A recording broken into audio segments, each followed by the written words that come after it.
Buenos días, mis queridos hermanos y hermanas, que el Señor los bendiga y los llene con su Espíritu Santo.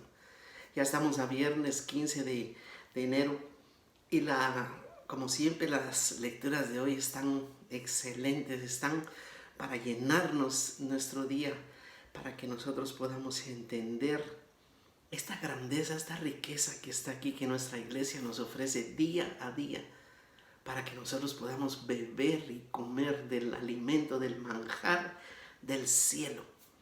Yo le quiero pedir, como todos los días, al Espíritu Santo que bendiga su vida, que los llene y que la llene en su corazón, que le dé lo que más está anhelando y necesitando, conforme a la voluntad del Señor.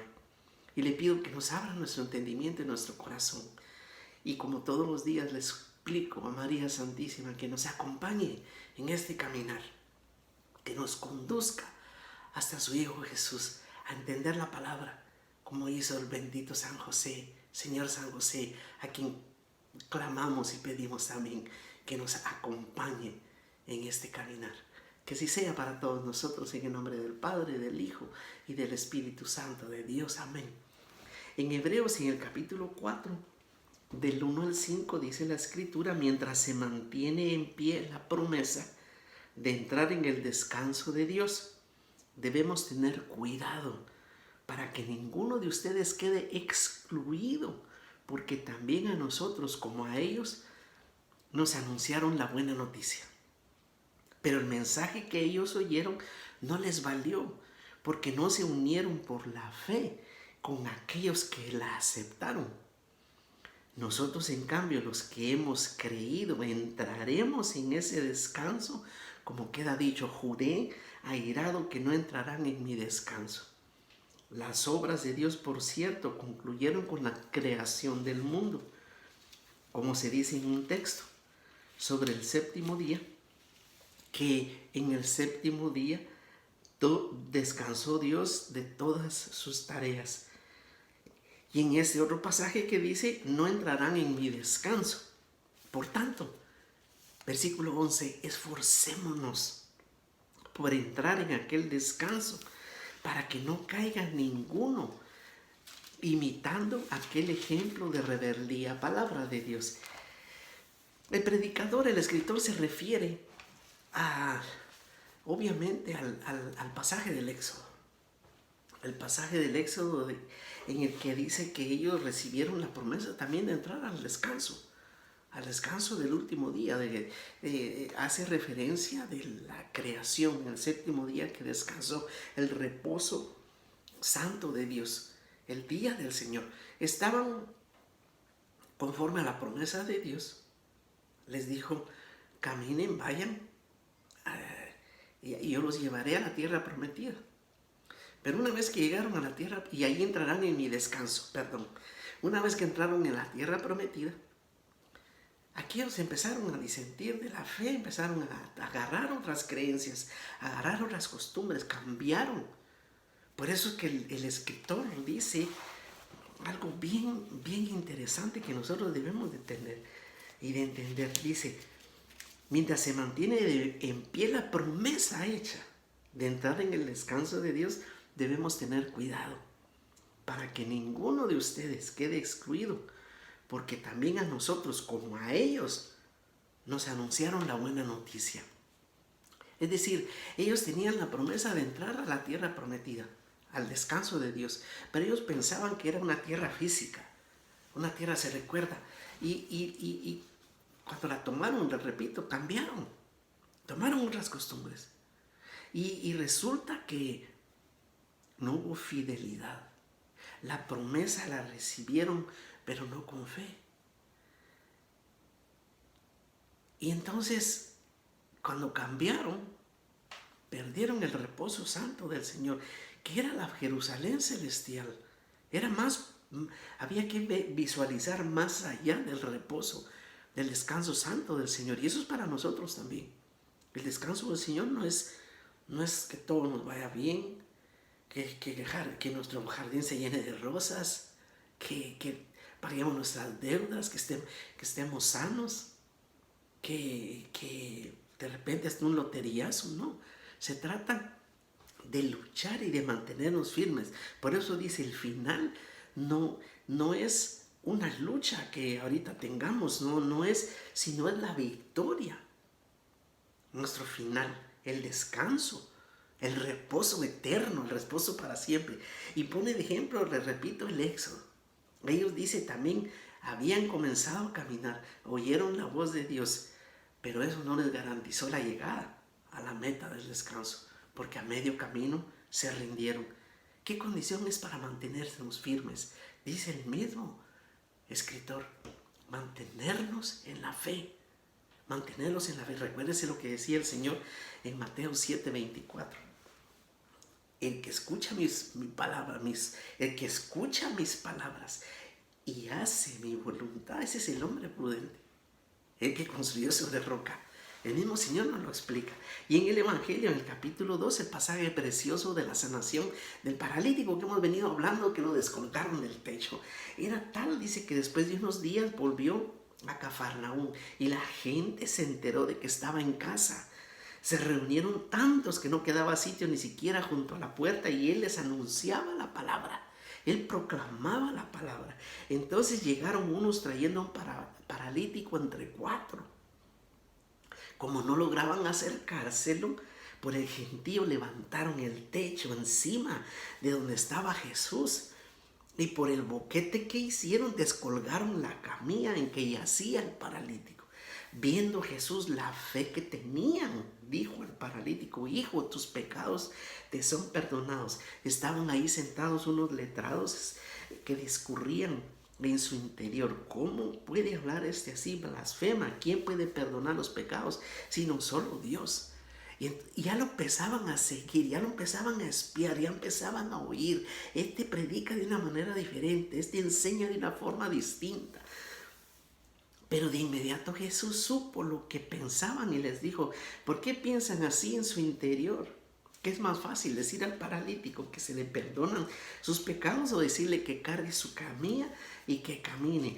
Pero para que sepan que el Hijo del Hombre tiene autoridad en la tierra para perdonar los pecados, dijo al paralítico: yo te lo mando, levántate, toma tu camilla y vete a tu casa. Se levantó de inmediato, tomó su camilla y salió delante de todos, de modo que todos se asombraron y glorificaban a Dios, diciendo: nunca hemos visto una cosa semejante. Palabra de Dios. Mi querido hermano y hermano, qué increíble. Primero, la escena. La casa estaba tan llena de gentes. ¿Qué tipo de gente? Sedienta, hambriente de la palabra de Dios, sedienta del Dios mismo, dándose cuenta que algo había bajado del cielo, que Dios estaba en medio de su pueblo. Y ellos llegan porque el rey no es el que se acerca. Sí, y fíjese que no solo se acerca, sino ofrece el perdón de los pecados. Y él mismo se autonombra mejor hijo de hombre para no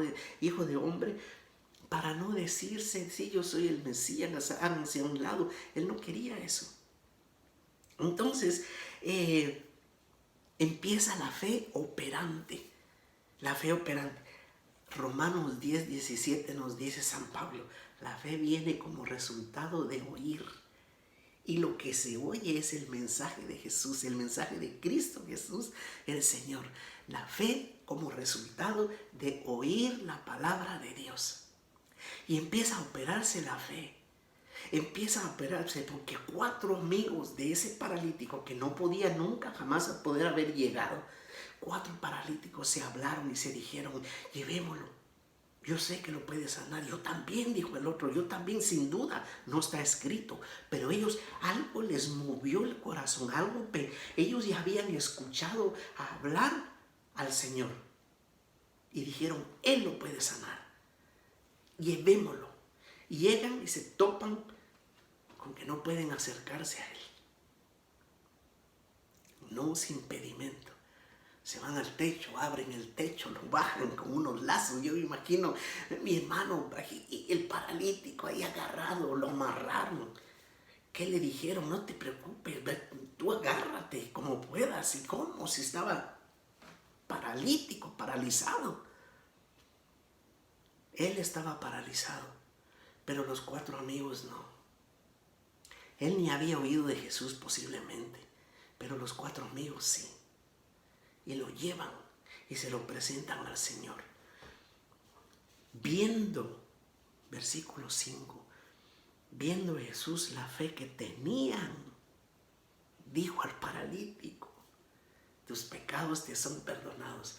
El Señor Jesús los sana por la fe de los 4 amigos.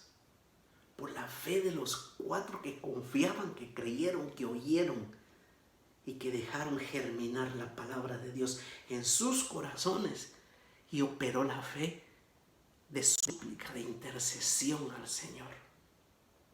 Y el Señor hace una cosa bien excelente. Fíjese que el Señor le dice: yo te lo mando, levántate, toma tu camilla y vete a tu casa. Fíjese que para qué quería el paralítico. Bueno, ese se levantó de inmediato, tomó su camilla y salió delante de todos. Le obedeció al Señor. ¿Para qué quería la camilla el paralítico? Si ya podía caminar. Dicen los escrituristas que esta sanación tuvo en el paralítico 2 efectos al cargar la camilla. La primera es testimonio de vida, testifica. Imagínense en la calle viéndolo caminar con los trapos con los que se vestía, pero con la camilla en la mano, cargándola. ¿Cuánta gente no lo paró y lo vio y lo tocó y le dijo: tú eras aquel que estaba en esa esquina? Que sí, yo soy. Testifica de lo que eras, pero no te vuelvas a acostar en la camilla. Y el segundo efecto que tiene es: no se te olvide de dónde te sacó el Señor. ¿Para qué? ¿Para quitártelo en cara? No, para no regresar ahí jamás, mi hermano. Para no regresar a esa enfermedad, a esa postración, a esa parálisis, a esa vida sin sentido, sino para no dudar de la palabra de Dios. No tenemos que dudar de los bienes prometidos por Dios. No tenemos que dudar, porque si dudamos de eso, dudamos de la palabra de Dios y de su eficacia. Mi querido hermano y hermana, que el Señor me lo bendiga. Y si usted conoce a un paralítico en casa o donde sea, atrévase. Lléveselo al Señor, presénteselo al Señor, que con su fe operante, la suya, va a caminar, va a cambiar, va a ser transformado. Y si no lo puede llevar físicamente ante el Señor, lléveselo con sus oraciones, con su intercesión. Pero mire, mi querido hermano, no dude y bendiga a ese hermano en el nombre de Jesús. Bendígalo con su palabra, bendígalo en el nombre del Señor, que tiene todo poder, para que el Señor venga también y transforme, entibie, encienda el fuego del Espíritu Santo en el corazón de esa persona. Porque Jesús, viendo la fe que usted tiene, obra. Se lo garantizo, porque está escrito, mi querido hermano. Mi querido hermano y hermana, que el Señor me lo bendiga, que el Señor le responda a sus oraciones y que el Señor le haga crecer su fe, que siga escuchando palabra. Hay tantos mensajes en la red, búsquela, óigala y haga la vida. Que así sea, en el nombre del Padre, del Hijo y del Espíritu Santo de Dios. Amén.